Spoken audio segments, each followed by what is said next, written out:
మత్తయి సువార్త 14వ అధ్యాయము 23వ వచనం చదువు. ఆయన ఆ జనసమూహాలను పంపివేసి ప్రార్థన చేయుటకు ఏకాంతముగా కొండ ఎక్కిపోయి సాయంకాలమైనప్పుడు ఒంటరిగా ఉండెను. హల్లెలూయా. ఏందంట? ఆయన ఆ జనసమూహాలను పంపేసి ప్రార్థన చేయుటకు ఏకాంతముగా కొండ ఎక్కిపోయి సాయంకాలమైనప్పుడు ఒంటరిగా ఉండెను. హల్లెలూయా. యేసుప్రభు వారే స్వయంగా చేసిన పనిది. యేసుప్రభు వారు, ఆయన అంటే యేసుప్రభు వారు. యేసుప్రభు వారు కొండ ఎక్కిపోయి ఏకాంతంగా ప్రార్థన చేసుకున్నాడు. ఏకాంత ప్రార్థన చేసుకొని ఆయన ఆ శక్తిని పొందుకొని మరలా లోకానికి వచ్చాడు. హల్లెలూయా. చూడండి, మనం ఏకాంత ప్రార్థన చేసుకుంటే ఏకాంత ప్రార్థన దేవుడు ఆలకించి మన ప్రార్థనకి జవాబిచ్చే దేవుడు. మనం ఏకాంత ప్రార్థన చాలా ప్రతి ప్రార్థన కూడా శ్రేష్టమైనదే. ఏకాంత ప్రార్థన అంటే ఎవరికి చెప్పుకోలేని కొన్ని ఉంటాయి, ఎవరికి చెప్పుకోలేని కొన్ని ఉంటాయి. మనము దేవునితోనే చెప్పుకొని, మన స్నేహితులతో చెప్పుకునే కొన్ని ఉంటాయి, దేవునితో చెప్పుకునే కొన్ని ఉంటాయి. మన స్నేహితుడే మన దేవుడు. పోయిన వారం చెప్పాను కదా, ఏమని చెప్పాను? నిజమైన స్నేహితుడు మన దేవుడే. ఆ స్నేహితునితో మనం ఏకాంతంగా మొరపెట్టుకున్నప్పుడు మన ప్రార్థన ఆలకిస్తాడు. మన ఎవరికి చెప్పుకోలేని కొన్ని బాధలు, ఇబ్బందులన్నీ ఉంటాయి. కానీ మన దేవుడు ఆయన తండ్రికి మొరపెట్టుకున్నాడు, ఈ లోకము గురించి మొరపెట్టుకున్నాడు. ఏకాంతముగా కొండ ఎక్కిపోయి కొండ మీద ఒంటరిగా ప్రార్థన, ఏకాంత ప్రార్థన చేసుకున్నాడు. ఆ ప్రార్థన మనం కూడా అలాంటి ప్రార్థన చేసుకోవటం, ఒంటరిగా ఉన్నప్పుడు మనం ఇంట్లో కానీ మనం ఎక్కడున్నా, ఏ ప్రాంతంలో ఉన్నా కానీ ఒంటరిగా ప్రార్థన చేసుకోవటం అలవాటు చేసుకోవాలి. అలాగే మార్కు సువార్త 1:35 చదువు. మార్కు సువార్త 1వ అధ్యాయం 35వ వచనం చదువు. ఆయన పెందల కన్నే లేచి ఇంకనూ చాలా చీకటి ఉండగానే బయలుదేరి అరణ్య ప్రదేశమునకు వెళ్ళి అక్కడ ప్రార్థన చేస్తూ ఉండెను. ఇక్కడ కూడా ఒక్కడేగా, ఆయన పెందల కన్నే లేచి. మనం కూడా ఇది చాలా ఇంపార్టెంట్, గుర్తుపెట్టుకోండి. ఇది మనం చెప్పుకునే కూడా ఈరోజు ప్రార్థనలో ఈ ప్రతిదీ చాలా ఇంపార్టెంట్ విషయం. ఎక్కడ కూడా మీరు పరధ్యానంలోకి పోకూడదు. ఈ కాసేపు ఈ వాక్యం చెప్పినంతసేపు నా వైపే చూడండి. నేను చెప్పే మాటలు, దేవుడు చెప్పే మాటలే ఇని మనలో చాలా జాగ్రత్తగా ఉండాలి. ఇంకనూ చాలా చీకటి ఉండగానే బయలుదేరి అరణ్య ప్రదేశంలోకి వెళ్ళి అక్కడ ప్రార్థన చేయించుండెను. మనం కూడా చీకటి ఉండగానే తెల్లవారుజామునే లెగిసి ఒంటరిగానే ప్రార్థన చేసుకోవాలి.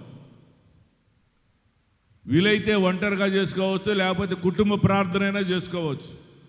ఏకాంత ప్రార్థన ఇంకా శ్రేష్టమైనది దేవుడు చెప్తూ ఉన్నాడు. ఏకాంత ప్రార్థన ఇంకా శ్రేష్టమైనది, కుటుంబ ప్రార్థన కూడా శ్రేష్టమైనదే. కానీ ఈ కుటుంబ ప్రార్థన కన్నా ఏకాంత ప్రార్థన ఇంకా శ్రేష్టమైనది. చెప్పాను కదా ఇందాక, ఏకాంత ప్రార్థనలో ఉన్న ప్రత్యేకత ఏంటంటే మనం చెప్పుకోలేనివి ఉంటాయి. దేవునితో మనం గుసగుసలాడుతూ చెప్పుకోవచ్చు కదా, గుసగుసలాడుతూ చెప్పుకోవచ్చు. గుసగుసలాడుకునేది ఎవరు? హల్లెలూయా. గుసగుసలాడుకునేది ఎవరు? అరుగుల మీద కూర్చున్నాళ్ళు గుసగుసలాడుకుంటా కూర్చుంటారు కదా, అవునా? అరుగుల మీద కూర్చునే వాళ్ళు గుసగుసలాడుకుంటూ కూర్చుంటారా లేదా? నలుగురు కూర్చుంటే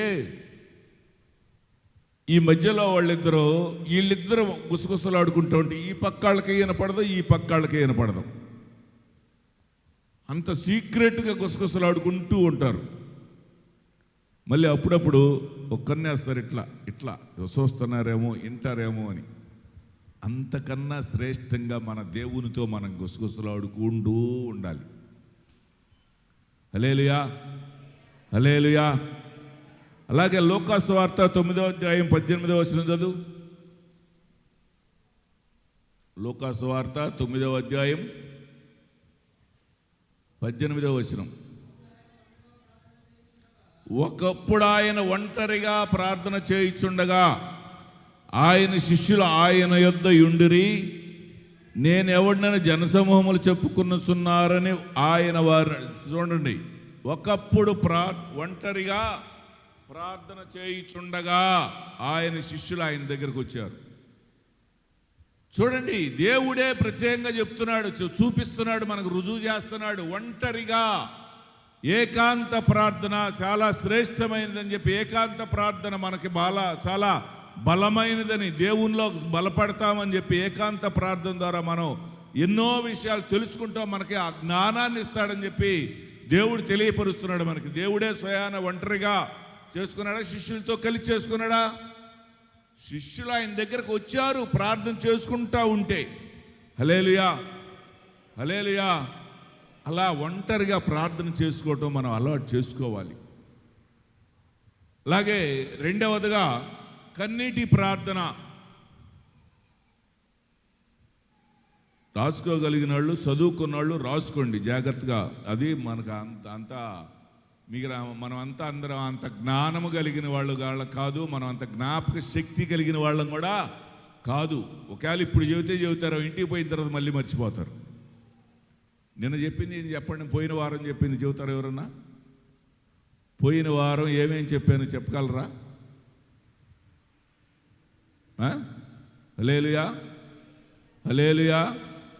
మేము చాలా జ్ఞానవంతులమే అనుకుంటారు, పోతే జ్ఞాపక శక్తే ఉండదు. ఏంది, ఏడైన తర్వాత ఏడే మర్చిపోయి ఆ తర్వాత చూసుకున్నాళ్ళు. ఇప్పుడు చెప్పారు కదా, ఇప్పుడు చెప్పుంటే చెబుతారు కానీ తర్వాత చెప్పలేరు కదా. పోయిన వారం ఏం చెప్పాను చెప్పండి? నిజమైన స్నేహితుడు మన మొర ఆలకిస్తాడా? చెప్పు. నిజమైన స్నేహితుడు ఏం చేస్తాడు? మేలు కోరతాడు. రెండోది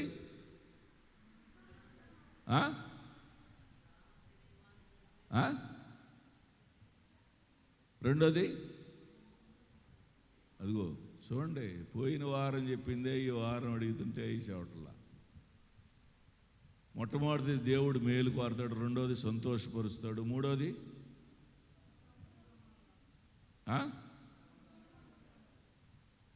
చదువుకున్నాళ్ళు అది వాళ్ళు చెబుతున్నారు, రాసుకున్నాళ్ళు చెబుతున్నారు, ముఖాముఖిగా మాట్లాడుతున్నాడు. రాసుకోవడానికి బద్ధకంగా ఉండాలి. చూడండి, చదువుకొని కూడా రాసుకోవటానికి ఆ జ్ఞానం కూడా లేకుండా భాస్కర్ గారు ఇట్లా చెబుతున్నాడే పాయింట్ల వారీగా అప్పుడైనా ఒక పుస్తకం తెచ్చుకుందామే, లేకపోతే డైరీ లేకపోతే ఒక నోటు పుస్తకం తెచ్చుకుందామే, అది రాసుకుందామే. నా జ్ఞానం కూడా మీకు లేదు.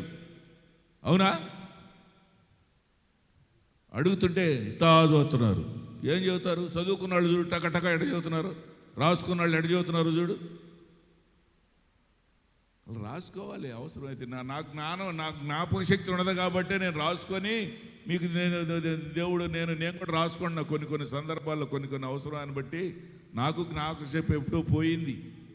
ఆ సోరియాసిస్ దెబ్బకే జ్ఞాపక శక్తి పోయింది. కానీ దేవుడు మరలా జ్ఞానాన్ని ఇచ్చి జ్ఞాపక శక్తిని కొద్దిగా తెలియజేస్తూ వస్తున్నాడు. కాబట్టి ఈ విధంగా అయినా దేవుడు నడిపించగలుగుతున్నాడు. హల్లెలూయా. ఆయన నడిపించగలుగుతున్నాడు కాబట్టే నేను నిలబడుతున్నాను, కానీ లేకపోతే నా వల్ల అయితే ఏమీ కాదు. హల్లెలూయా.